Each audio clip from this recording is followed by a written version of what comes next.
tell me what your office is doing to deal with the mortgage foreclosure crisis and homeowners trying to save their homes?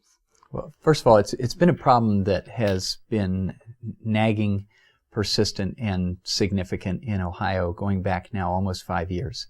And when we first encountered it, we didn't really know what we were seeing. That was when I was at a local level. I was the county treasurer in Franklin County. When I became state treasurer, the problem had become statewide. And we now, just to illustrate it, we're suffering more than 80,000 foreclosure filings per year for the last 3 years, whereas it used to be in the 90s, the number would be 15 to 20,000. So it's an immense amount of property that's affected, and a lot of families and a lot of communities. So we have been trying to devise any and all remedies and attacks upon the problem that we could. We developed the Save Our Homes task forces throughout the state on a countywide basis, and I think more than half the counties have Save Our Homes task forces now, which are coalitions of local officials, nonprofit groups, community leaders, even folks from the private sector, appraisers, real estate agents who are concerned about the state of the housing sector, to organize resources for people who, for each family, this is typically a one-time problem. They don't know how to handle it. They've never had any experience with it. They're scared, they're embarrassed, they're shamed, and to help them make the best choices about how they can try to stay in their home, or whether they should arrange a short sale and go through the foreclosure. Maybe that they're better doing that. That's one area.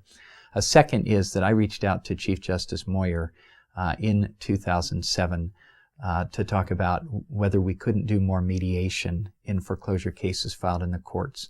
Because the big problem right now is it's difficult sometimes to get the borrower and the lender to sit down and have a good discussion about whether there's something can be done to modify the mortgage and keep the family in the home.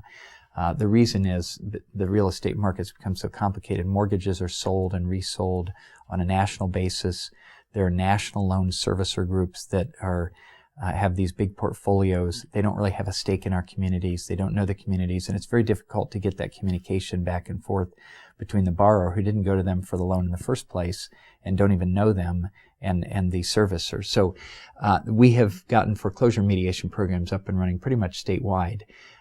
And in the counties where the judges are committed to them, they are making a difference. They are saving homes in about 30 to 40% of the cases where they go to a mediation. So it's a good number, and it's a significant number. We just need to have more of that. I know that your office has filed lawsuits against 3 different mortgage servicers. That's correct. Tell me what the basis of those... So far. Okay. Tell me what the basis of those lawsuits are, and how are they taking advantage of people who are about to lose their homes? We filed lawsuits against Carrington, American Home Mortgage, and HomeEc. There may be more to come. These are national servicers who are supposed to work with people who have mortgages to collect their payments, but also to work with them if they're in danger of foreclosure. They have pledged to help people find appropriate modifications to their loans to keep them on path. That's the kind of work that our good local community banks have been doing for years.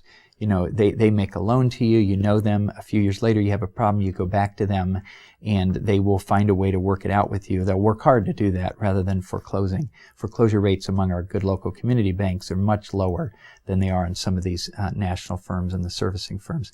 But they have, many of them have pledged to participate in the federal Making Home Affordable program, which involves formulas for when you do a loan modification and the terms on which you do it.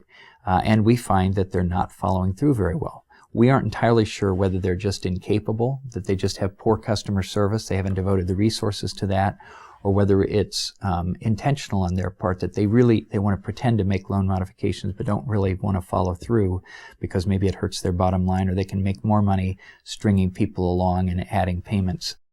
If people feel like this is happening to them with their mortgage servicer, what kind of action can they take? Can they call your office, or what kind of things can they do? They can call our office. We answer all the telephone lines for the Save the Dream program, which is Ohio's way of allocating people to the right community resources that can be helpful to them. They can call our general hotline at 1-800-282-0515, and we are available to help them and get them the information that they need. I would also say that it always makes sense to review your situation and to try to act quickly, not let it get to the point of no return where it may be impossible to save your house.